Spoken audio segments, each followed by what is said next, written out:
Welcome everyone to the Game Dev Discussion Podcast. Before we get stuck in today, in case you've missed it, the Dynasty Empire has launched mentorships. I am supplying two types of mentorships. I'm doing both environment art, which includes materials, props, pipelines, but also career coaching. Anything from like portfolio, organization, branding, social media planning, anything like that. So if you want to see more, the link will be in the description. Go check out our website and see if there's anything that reaches out to you. Now, this week, we have somebody I've been very excited to talk to. Ayi Sanchez, the senior environment artist at Machine Games. Dude, thank you so much for coming on. Well, thank you for inviting me, man. So, we started talking because an artist told me a particular anecdote about when he lived with you, and you had to help that artist. You had to tell some home truths and just, tell them some things they may not want to hear. So before we continue, I haven't heard this story yet, so I'd like to hear you just tell me that story, best way you can. Well, this is a good friend of mine, and I didn't know him. He's quite a famous guy in the games industry. And I didn't know him before, right? So when I moved from Spain to Specialization, I had to share a flat with some people that I didn't know, and one of the guys was this guy. And we were working together at Specialization during the Gears of War Ultimate Edition, and I cannot talk that much about like the details of the production of that project. But he wasn't feeling like that well, and he was complaining too much, and saying he was feeling miserable about doing his job and stuff. And I think, there was a certain moment where I was like, took him apart and be like, "Hey, mate, chill down. Like you have an opportunity to work on these, and this is like, it's really like it ended up like being a really nice project." So I just tried to like kind of put the idea in his mind that he needed to chill and he needed to see his place where he was at the moment. I don't know. It was, to me, it was like very normal. Like it was just like a, how do you say in English, like a touch of reality, or like a touch contact with reality or something like that. It was just a way of saying like, hey, chill down. There's nothing wrong with what's going on. Of course, like every production has its difficulties, and every production you're gonna find something you don't like. But at the end of the day, like again, it's very first world problems. It is very first world problems. It's like, just because you don't want to unwrap, or because like the outsourcers didn't bring back the assets that you wanted in the correct way, let's do it ourselves. And I remember that's something that actually happened, because we were fighting the outsourcers a lot to do something. So instead of like complaining, I remember like gathering him and another guy who worked with us and be like, okay, let's put like a 3-4 weeks plan to make this whole. We were like doing like the destructed city at the beginning of the game, and we put a plan together in 4 weeks, and we actually managed to like do the whole rubble, everything in 4 weeks in a very efficient way. And it did work out. And I think like we all learned the lesson at the end of the day that like complaining, it doesn't do anything. It's just acting and solving the problems that actually do something. So, I mean, this is something that's quite common. I mean, I don't know whether it's just because I'm spending more time observing Discord and listening to people more now.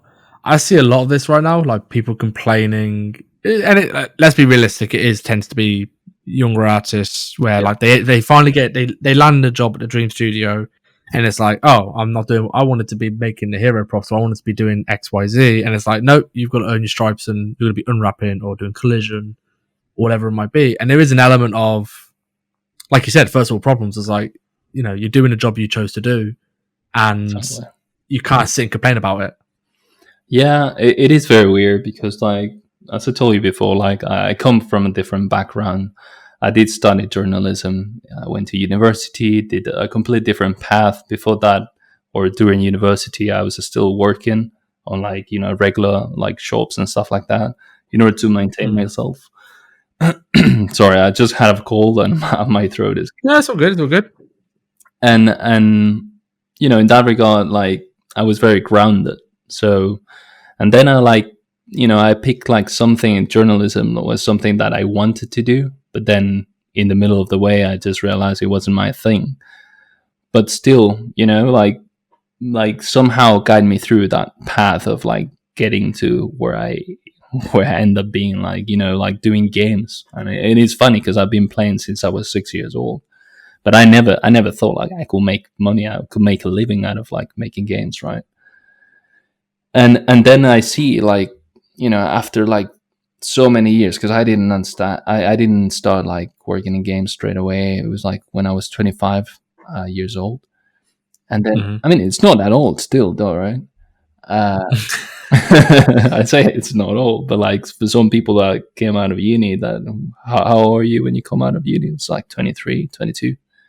Like for Yeah, games, yeah. I think in the UK at least it was like 3 years, wasn't it? 3 years. They at the moment it seems like they're doing 3 years, but it actually turns out to be four because I think they want you to do like a year of placement, like internship type stuff.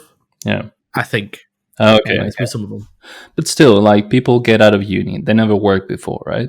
They come to the first Mm. job, and the first thing that they do is complain and saying like, "Oh, I feel miserable about doing this." I was like, "Man, come on!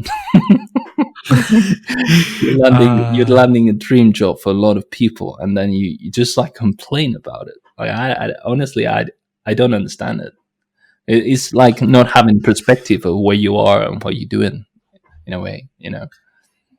yeah, I can definitely see where you're coming from because a lot of I didn't get into kind of the AAA side of stuff until much more recently, and it's kind of I was a bricklayer, I was a labourer, and it's like I always think back to what I'm doing now to what I was doing. I'm like, okay, I am extremely blessed to be in this situation. Yeah, And the other thing as well is, I think there's an element of when you're a student and like you're one because like there's bands, isn't there, of artists. Like if you take all the students of student game artists, only like what 10% make it into industry. So that 10% are like the cream of the crop of their band, yeah, and then they enter the industry. And I think a lot of it tends to be that in their head they're still the best, but reality is everyone in the studio is a rock star artist. Like they wouldn't be there if they weren't there. So it's kind of like, okay, you're back at the bottom of the pecking order, and you have to earn your stripes a bit. And like you said, it might be, you know what, you're going to be fixing collision for the first 3 months while you find your feet, or you're going to be shadowing this artist while you do some of the lackey tasks for them. yeah, It's yeah, earning stripes. yeah. And I think as well, like a lot of people like to complain, and they don't realize about what their own work is. Like if you want to, first of all, it's very simple. The moment you're not happy with your job, then just quit and find another one, right? The Mm-hmm. problem is like a lot of people complain, but their work is not that good at the end of the day, right?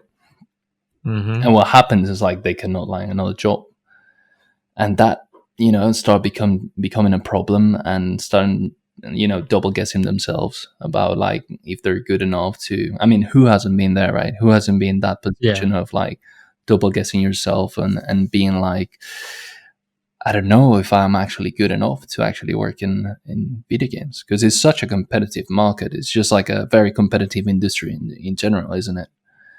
Mm-hmm. And I don't know. It just feels like people in general come straight out of uni without like like an effort, apart from like working on their student portfolio or something like that. But and on what you said as well is just like they don't realize most of the times that the people who are surrounding them in studios are super good, talented. They wouldn't be there if they were not good most of the Mm-hmm. times, right? So yeah, I don't know. I don't know. I think people need to start realizing and be realistic about like where they are and what they do. Because if not, they're gonna face this problem again and again, I think. Do you think there's an element of the fact that we focus so heavily on titles in our industry? It's a very linear path of junior, mid, senior, and then there's like leader principal. titles. I mean, I can't speak too much for like when I was a bricklayer, you didn't have a junior bricklayer or like a mid-level bricklayer or a senior. It was you're an apprentice or you're not. Yeah, They were the two things, and it's kind of like in our industry. I think I'm assuming anyway. That's what a lot of it maybe comes down to is that artists enter the industry and they're like, right, I need to now be a senior. I feel like I'm a senior. Why am I not being made a senior? And they get really tied up in the whole titles thing rather than just the actual day to day tasks they've got to do. yeah. And I've seen this quite a lot. I mean, I used to think it was a very rare thing, but now over the past year and a half, 2 years, I'm thinking, actually, this is way more common than I first realized, which is a shame. Yeah, honestly, in my opinion, like there's a lot of like, let's say, artificial like progression in careers. Like, Yes. you always like, especially studios, always want to like give you the sense of like you're progressing, you're moving up, right? And like for Mhm. that, they just put names on a paper. It's like I really like when I see like senior one, senior two, super seniors. I even saw like what was it? I remember I used to love about it, but it was something like lead, senior lead or something like that. And I was like, man, come on, God. stop putting things on top of the of the name. Like it's not going to make any difference because the reality at the end of the day is like, your job, my job is not going to change that much. Like Mhm. from then to day, I spend like, for example, here in machine games, I spent like last 4 years and a half, and like I always been senior, and my job hasn't changed at all. And I honestly doubt it will change, and I'm fine with that because that's what I like doing. I don't need a name on a paper at the end of the day to feel like real, like to feel like, oh, I achieved this. And it's like, okay, I Mhm. mean, maybe when you're like a regular artist and then you got to senior, yeah, but most of the times, like, you don't even know. Like most of the times you don't know what you're doing. You get that title because you've been at a certain studio for X amount of years. So I hate that. yeah, I yeah, hate it yeah, so it's much. silly. And to me, especially when it comes to like seniors, like that kind of like going from regular artist to senior is about like problem solving. Is about like, they can throw anything at you, you know and you'll figure it out. I remember I had these presentations when I was going to when I gave a couple of lectures, and I always include like after my my curriculum, like who I am and all that, where I have work and all that, because people when they go, they're also, oh, you work on this and this, like they get very impressed and stuff, right? But the reality is like I have like a meme right after that with that dog with the keyboard that says like, I don't know what I'm doing, because that's my reality. Like no matter like how many titles I ship, like, or like, oh, however how important you want to feel at the end of the day, most of most of the times when I start something that I got no clue how to do, I feel like that dog. Mhm. But then like my experience and my intuition like leads me to finish the job, and that's what makes a senior at the end of the day. Somebody who, like, no matter what you throw at him or her, they'll figure it out. So I always find the whole idea of these chasing job titles. It's like leadership courses. You see these are like a lot right now, like leadership courses at universities, and I hate them because I come from a sporting background, and you can't appoint yourself or tell everyone you're a leader. And this comes into like this is senior or mid, like it's the exact same principle. You can't. I find it very odd when I see people tell people what they are or what they should be, and it's like you've been made senior because people rely on you. exactly. Like you don't have an effect on that. You can't force people to rely on you. Being a good artist will allow people to rely on you, and in turn, they trust you more and they give you more responsibility. And it's like, oh, this guy should be a senior. We trust him or her. Yeah. Whereas when I see the whole like the mentality of I should be this, I should be that, this is unfair. I want this, I want that. It's like, okay, that might be true. You might be completely correct. You deserve more. Yeah. However, you can't force people's you can't change people's perception by just telling them things. You have to do. No. It's not nice. People don't like hearing that, and but it is just a fact of reality. You don't get control of how people perceive you. No, and I think like being a lead as well is something that is a natural attitude, right? It's like when you talk, people listen to you, and they don't listen to Mm-hmm. you because like you have a title on a paper. Is they listen to you because like you have something to say and you communicate well, right? And Mm-hmm. there is a certain part of that that you can actually teach, but there's like a natural thing to it that you cannot, in my opinion at least, right? And I don't think everybody is made for being a senior, you know. No. And and then the other thing is like it's unrealistic as well. Like this path that we've been talking about, like this eternal steps progression upstairs, you know, it's just like not like if you have like if everybody was supposed to be leads, like who's going to be seniors, who's going to be juniors, you know, it's unrealistic like for companies to like you know somehow make you like a career progression plan, and it's like no, it doesn't work. I've said, dude, we spoke about this actually with when I spoke to Nate Stevens. It's really annoying because I think it's a case of as well the industry's growing. It's still quite an immature industry. Yeah, Like a lot of the career path right now, from junior to senior, is less than 6 years. Like, but your career is what? Let's just, for argument's sake, 25 years. I'm just pulling a number out my ass, but yeah, it's like, what are you going to do for the remaining 19 years if you're going to get to like the hypothetical endpoint? Because leads and principals you can only have one of them per studio exactly. most of the time. Well, you can So it's have like, more than one principal though. You know, like but don't you have to specialize in different areas? Like you'd have a principal environment, principal tech, uh, or could you have multiple principal environments? I think so. Like if your team is big enough, you know, and like that's the only thing that potentially you could do, because I think principals have like or in my opinion, they have like an impact because a principal is somebody who is like a master, you know, at their job. And those people can like most of the times like when you start a project taking ownership of certain levels or like certain themes or biomes or whatever they call now, you know, but like you can yeah, because again like each studio has a different name to it, right? Yeah, unfortunately. Yeah. But you know like I think for principals there is certainly like more room for having more than one, but again it's unrealistic. I think like I one of the things that I say to most people is just like be happy with doing your job and don't worry about the title, because like it doesn't really matter. It doesn't matter if you have senior 2 on your CV. Who cares about that? Yeah, Are you it's good? because the analogy I So, was told was like when I was playing rugby, it was like the two best captains they ever had.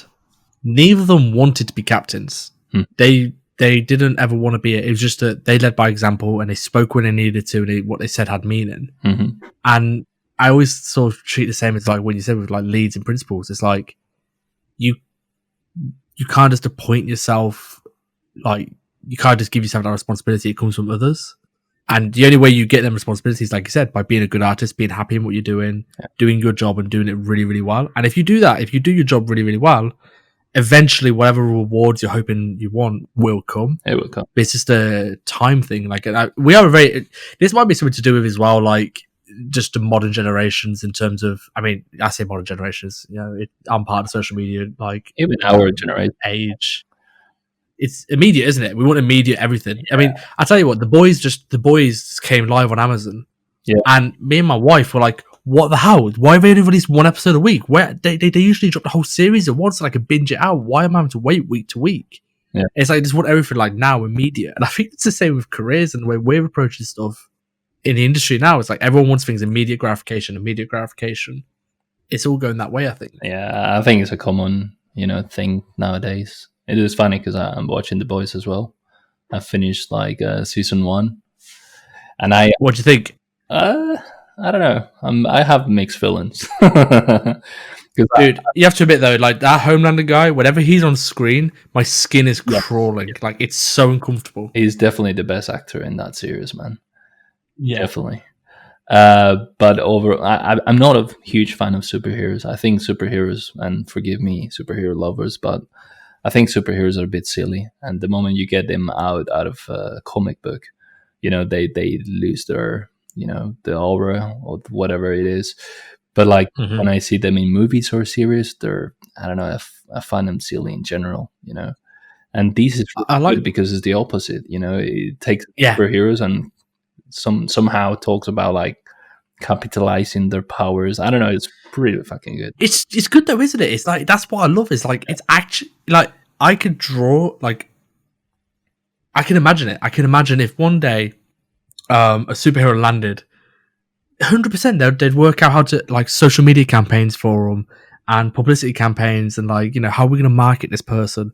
All of the things would come up like, and I'm kind of thinking, why has no one done this yet? Like in Marvel, Yeah, the closest they've come is like the Civil War stuff. yeah, It's like, yeah, that's what I really loved about the boys because I was just like, wow, this is just a behind the scenes on the entertainment industry in general, pretty which is so much. amazing. It's funny that it's actually like a nice depiction of like what are superheroes nowadays.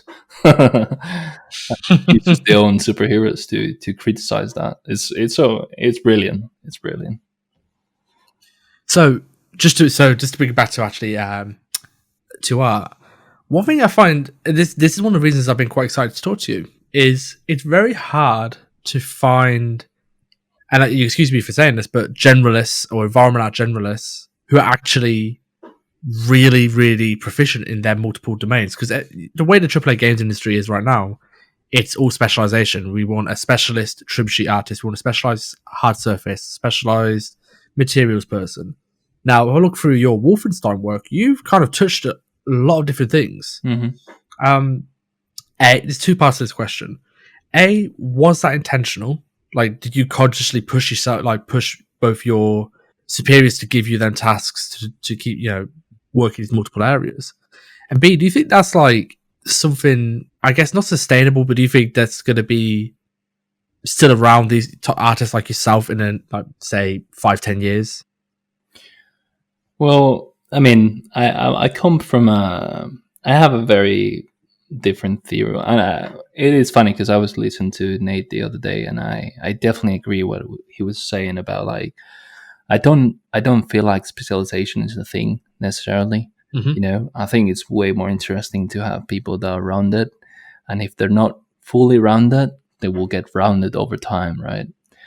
And I come from like I keep hearing like people go into specialization, so they start as generalist and they end up like doing just one thing, right? Mm-hmm. I come from the complete different path in a way.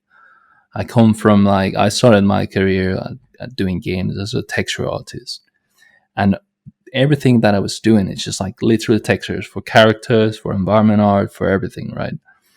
And it was very funny because that was back in the days of Castlevania, and like there was so many few studios that had like a specific texturing department. I think there was like Naughty Dog and Mercury Steam, and nobody knew Mercury Steam back then.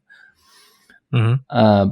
But there was so much love put into that. Like I'm telling you, like there was no like painter, or there was no like no tricks there. It was straight Photoshop. So everything was done like in Photoshop, like no fancy tools. I remember when Quixel came out, everybody was like, "Oh, this is gonna kill the texturing business," but it wasn't. It Wow. wasn't, of course not. But my point is like I was very limited, So and I was maybe because like Spanish mentality or that studio mentality, it was like you were told what to do and you couldn't get away from that path. Really, it was like very micromanaged in a way, and I hated it. I hated it because like then I went home and I started like modeling characters and trying to understand like modeling environment art as well.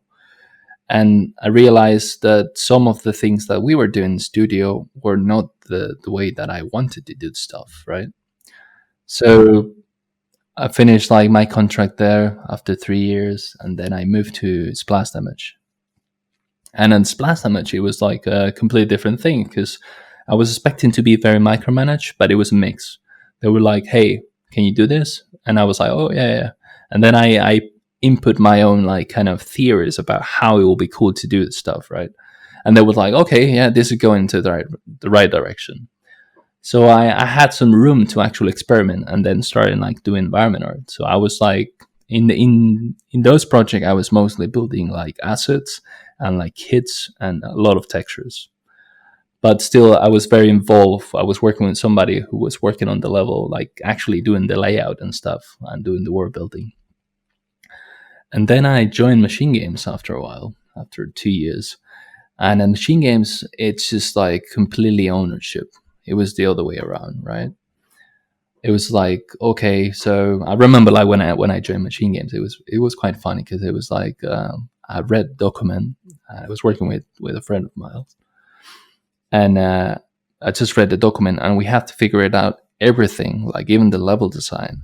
And I was like, again, like that dog meme, and I was like, yeah, I don't know what I'm doing, but like, I have common sense, so I guess I can figure this out.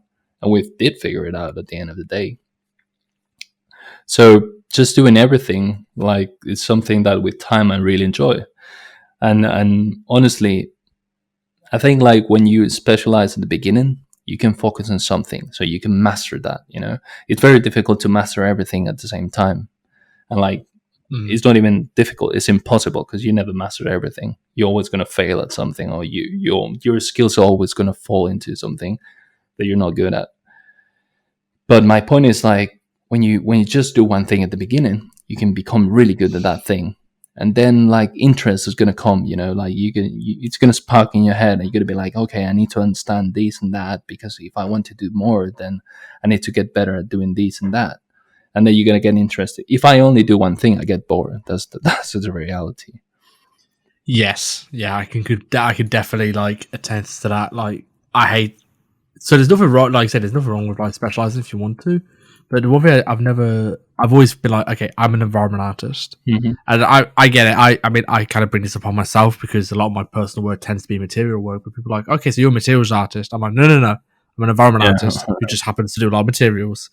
Um, because it's a case of as well, like it gets boring. I can't do one thing. Like if I was just doing materials all day every day, I'll be honest, I just can't do that. I don't have my brain doesn't work that way. I need to be doing lots of different things, juggling lots of tasks, solving problems, and I think this is why I wanted to talk about it because like you're a great example of this. And actually, it's funny because Nate said it. I had him obviously on, and he was like, "Yeah, we actually prefer generalists," and I was like, "Huh." I've been thinking so much from a specialist point of view. This is interesting. And seeing you, and it's like speaking to you, and it's like, yeah, actually, yeah, generalists is a lot better. And it's like, maybe I've been so focused on because I only really observe like a select few studios. I'm not going to name them, but there's certain studios which do lean into okay, we want real specialists. And I think I might have just sort of gone, okay, I'm in a bit of an echo chamber here, and I just assume this is what the whole industry is. And yeah. it's kind of weird, right? The industry's so different. Like I find it bizarre. I think it's so dependent on the studios, right? Yeah. I think like the main thing is that when you get absorbed into a studio culture that everybody's doing that and you are forced to do it, you just do it naturally. And then there's another thing to it. It's like the ownership you get when you get like a piece of a map and or even like a whole map, right? And you get to do everything on it. It's just like, okay, I own these. Like sometimes I feel like people say like triple A's are like somehow cold because like you don't have ownership and you're just like another cog in the whole thing. But the reality is like most of the people at certain studios have completely ownership of a whole level, you know. And to me, that's Mm-hmm. very important. At the end of the day, if I can do everything and have like my own decisions, like if I can suggest changes, like I mean, man, I don't know. Like one of the best examples of these is like Wolfenstein 2. I Mm-hmm. remember like the final level of the game. I was working with like five other people, and we saw the first iterations on level design, and we didn't, we didn't think it was the thing for the end of the game. So we spent like 2-3 weeks just doing a block out with a video, like as a suggestions, like, oh, this is what we wanted to do for the level, Mm-hmm. and we presented to the directors, and they were like, okay, this looks very nice. Can you do it on time? And that was it. And we were like, yeah, of course we can do it on time. So we completely change a whole level, and that is the level of ownership that I'm talking about. When people say like, nah, like you're gonna do one thing, you're not gonna do like full level, you're not gonna have any ownership on a level, and I'm just like, nah, no, it doesn't work the same way in every single studio. And the other I've, thing is, it is, sorry man, it's just like it's no, very difficult to hire people for that kind of positions, because like it's more rare, especially nowadays when everybody's just like so software based, I would say. Even software based, man, I totally hate that mentality of like, oh, and I'm sorry, but it's like, this is not gonna like, some people are not gonna like this, but like, oh, oh, we got a hot take incoming. 100% Uh, procedural. I was like, okay, yeah, congrats. Like, so what? Like the the source of like doing this is mixing stuff. Getting the best out mhm. of every tool you have at hand and mixing them. And come with the best result. Tools don't matter here. I don't get it. It's, you know what? It's funny enough actually. It's I had, so I'm guilty of this. I had past tense, had this mentality with substance designer. I was like, oh, it's got to be 100% designer, or it isn't that good. And I spent a lot of time with Ben Wilson, who's been like, he's helped me a lot over the past year and a half, like, developing as a materials artist. And he really broke that mentality for me. He's like, why are you trying to do this? Like, you've got mega scans there, or you could simulate this and use ZBrush like sculpts to do this. Why are you producing lower quality art just so you could slap the tag 100% designer on? Yeah, And I was like, I don't know. And I did have an answer. And he was like, look, the fact of the matter is, your job is to produce good art. The gamer, the guy playing the game, does not care whether this was made 100% design art or it was a ZBrush sculpt. yeah, You just got to make good art.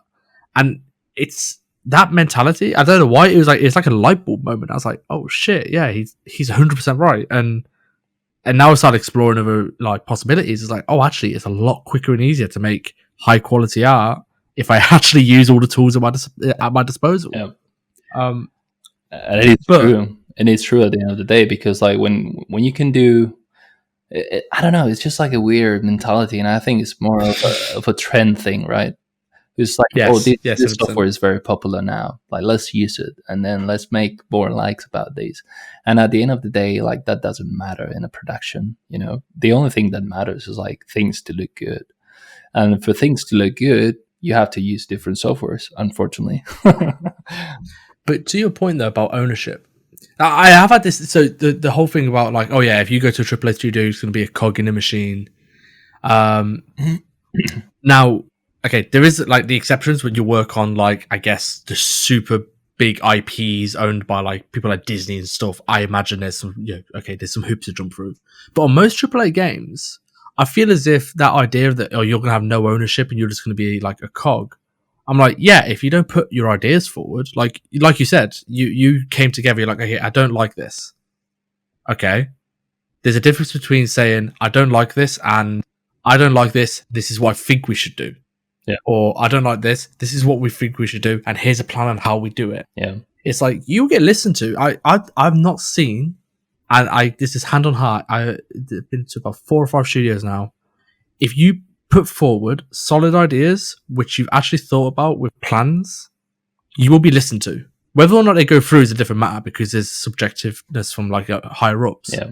But if you actually put a plan forward and a genuine idea, you do get listened to. Yeah. The difference is most people just say, I don't like that.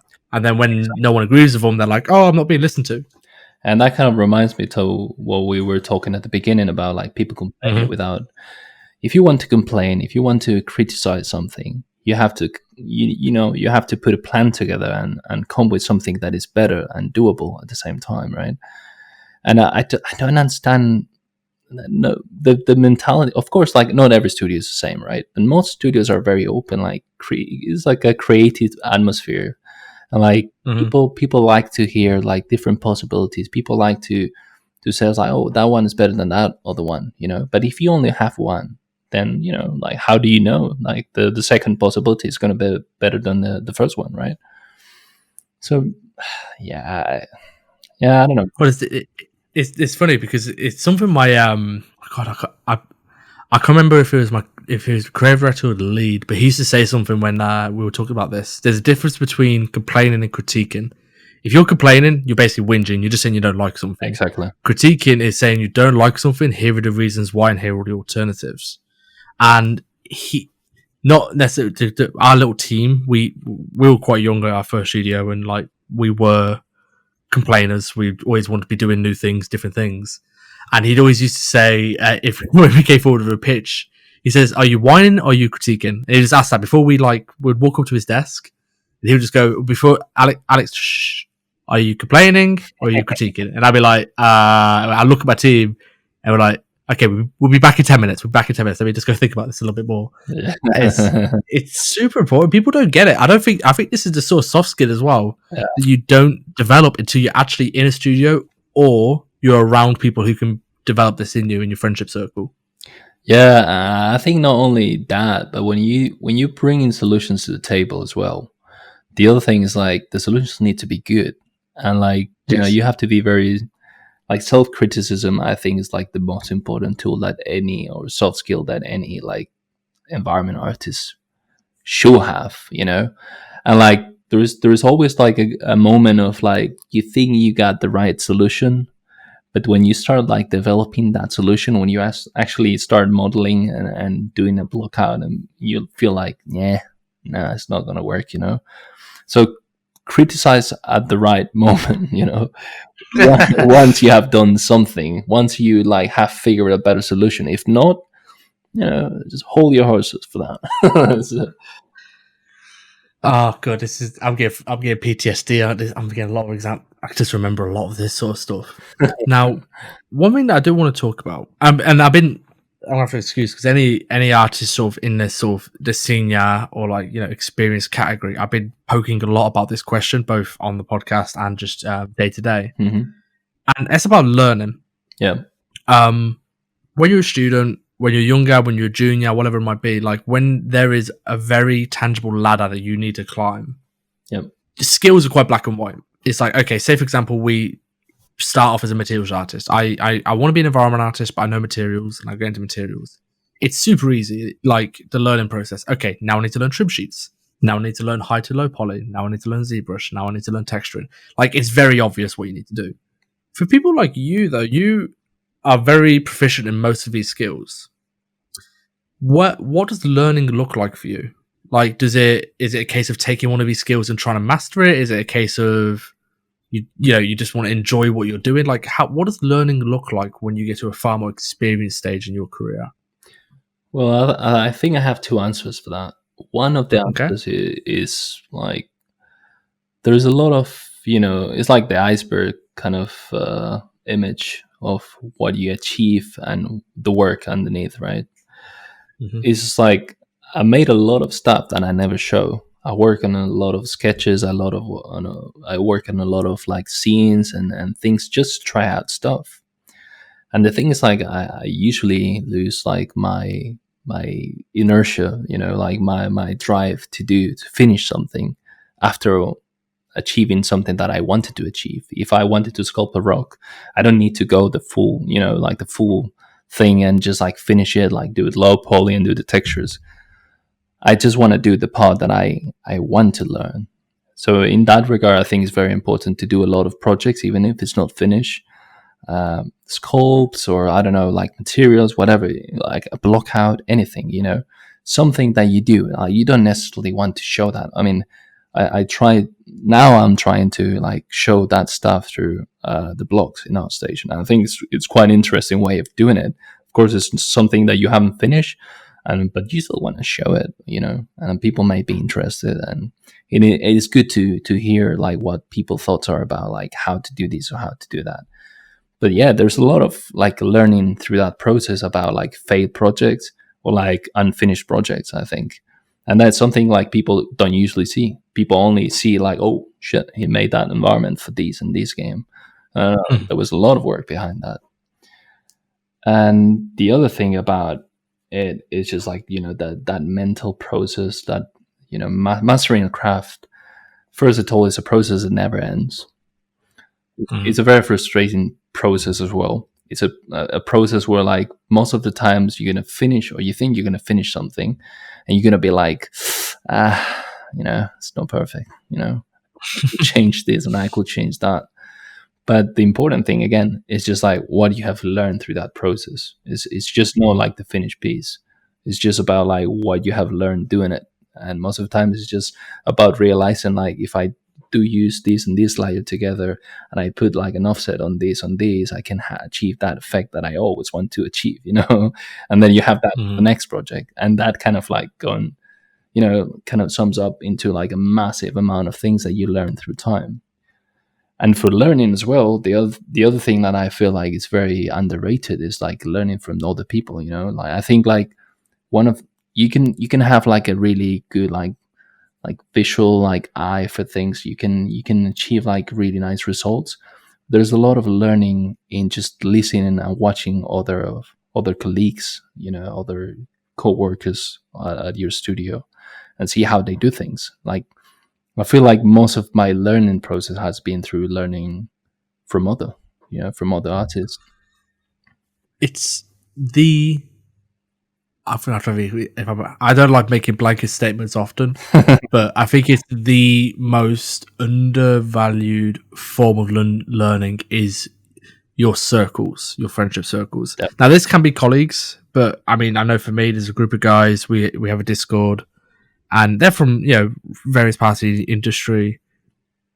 I think the majority of my development has come from, I could name them on my two hands, the people I could credit like for my development. It has, tutorials for me. I don't learn great from tutorials. I like to just pick through things and talk to people about ideas. Them guy like having a really solid group of people around me who, when I show them something, they will actually say, "Nah, that's shit." Like, "Nah, that thing you made there, that looks terrible. You need that don't look good." Or out of the two options, you know what? I know you've presented two options. I don't like either of them. I think you should do this. And that people having that level of honesty to talk to you as friends, to give you to critique as friends, is the most undervalued thing, because everyone's always looking for the magic trick or like the tutorial that's going to crack this pipeline. When in reality, just having good people around you is going to do way more for you than any tutorial will. Yeah, I think like a lot of people are into the smart material mentality, right? I had this conversation thousands of times when it comes to texturing, and people say, like, yeah, I can do all that in one smart material. And I'm just like, sure. I don't believe that, I think there's a lot of value in learning from others, because like everybody has like a complete different mindset and the way they perceive things, and the way it took me a while for me to realize about these when I started writing like text written articles. And the moment I was writing them down, I just started realizing that I have more knowledge than I think that I have, It's just like sometimes the idea are not very organized in your brain. But once you get them organized somehow and understand what's wrong, and you can put it into bullet point, what is good about like a texture, what is good about a model, and, like all the different aspects that you need for achieving a good result at the end of the day. But then somebody can tell you like, oh, this is what you need to do in order to achieve these. But, if you don't do it, it's like learning how to ride a bike, right? Like you have to do it yourself. If you don't hit the wall 1,000 times, you're not going to realize like what you have done right or what you have done wrongly, So it's, man, sometimes this feels more like an artisan somehow, You just like learning the techniques through actually doing the handwork itself. You have to do it or you won't learn it. And like that's why I don't think tutorials are a magical solution, because like people think it's like, oh, I'm gonna watch this tutorial and I'm gonna know how to do rocks. No, you're gonna have to sculpt 1,000 rocks before you actually do a good rock. It's running. So I run like obviously I work for ArtStation with ArtStation Learning. My whole mentality with tutorials has completely changed. Like my and I know I've already mentioned him once already this podcast, but there's a tutorial Ben Wilson did with JRO, and he did like a cliff rock, and basically he got 20 minutes in on a pipeline, and he ended up realizing he made a mistake, and he binned it. He binned like I think 15-20 minutes worth of work and restarted. That for me is probably the single most important tutorial I've watched, because most of them are A to B scripted tutorials where it's like I do this, and this, and I get my final result. And it's just like, no, that's not how art works. Art's experimenting, getting it wrong, trying something else. Oh, this is what I wanted to do. And that's what you get through repetition. I mean, don't get me wrong, I learned a lesson there when I watched that tutorial and I went, okay, it's okay to get things wrong. Yeah. But you need to go through the reps of trying something and trying something. This doesn't work. This doesn't work. What works for you? And it's actually funny enough. This comes back to what we said at the beginning. It's impatience. Yeah. It's a time thing. It's a cumulative time thing. It's a, I think we are sold sometimes on that idea of you can achieve things fast nowadays, and when it comes to mastering something like arts, I don't think so. I don't think so at all. It's just like a very, very difficult, and takes years to actually master something. So watching a tutorial is not going to do that. And having that mentality of like, okay, it's going to take me, I don't know, 3-4 years. There's a really good exercise I will suggest to people. I like doing like, character sketches on my free time. Mm-hmm. And there's one very simple thing that is model ahead. Modeling ahead, in theory, is something that looks so easy to do, right? But it's not at all.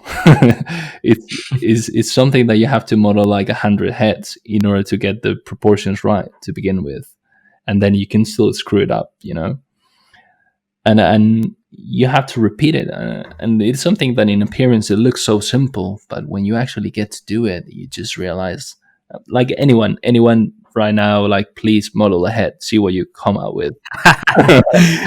So like you think like, yeah, I got this, till you don't, till you was, oh shit, this is actually a skill, I need to learn it, and that takes forever to learn. So, and it's the same with everything. It's the same with texturing.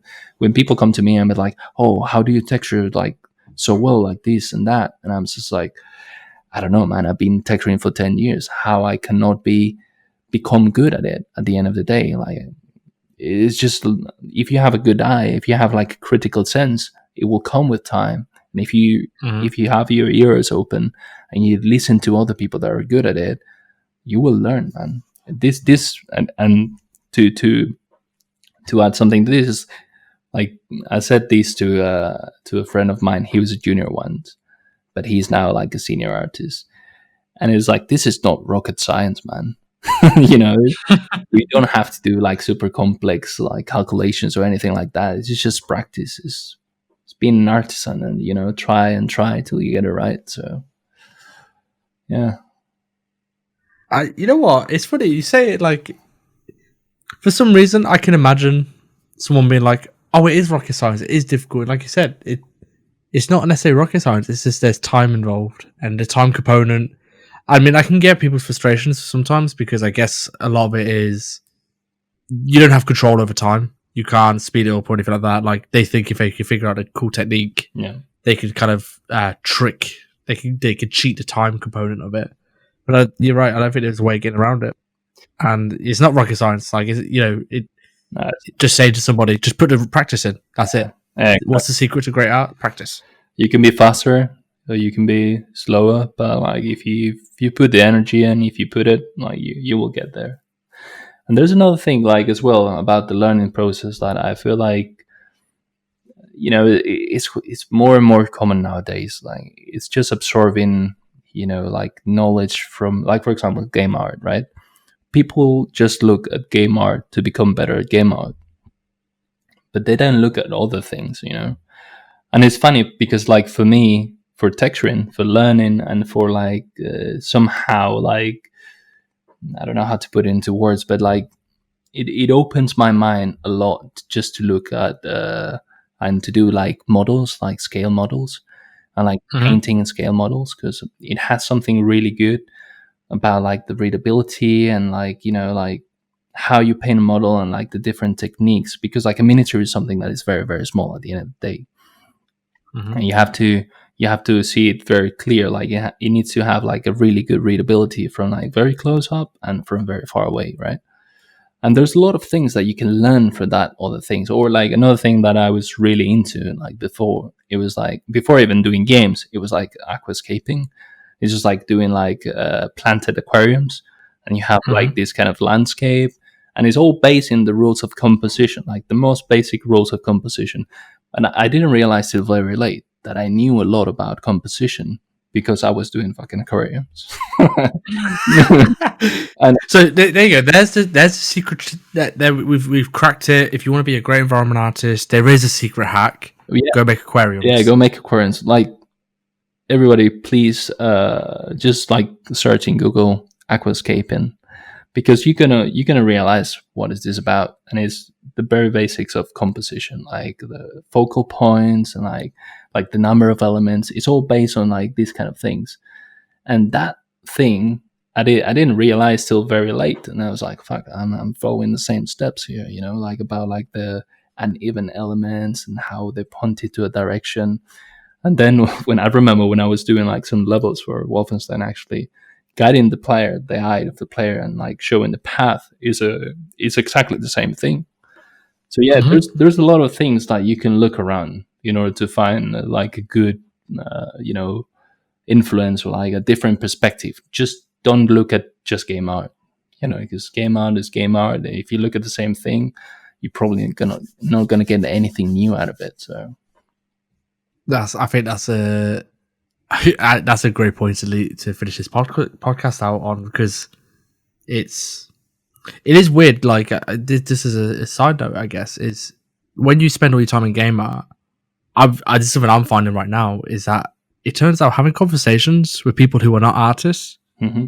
There's a point where actually it was challenging at one point where I was like, all I talk about is game art. Yeah, I spend all my day speaking about game art. All these podcasts is about game art, and I speak to someone who's not an artist. And I'm like, my my range of stuff to talk about is very limited.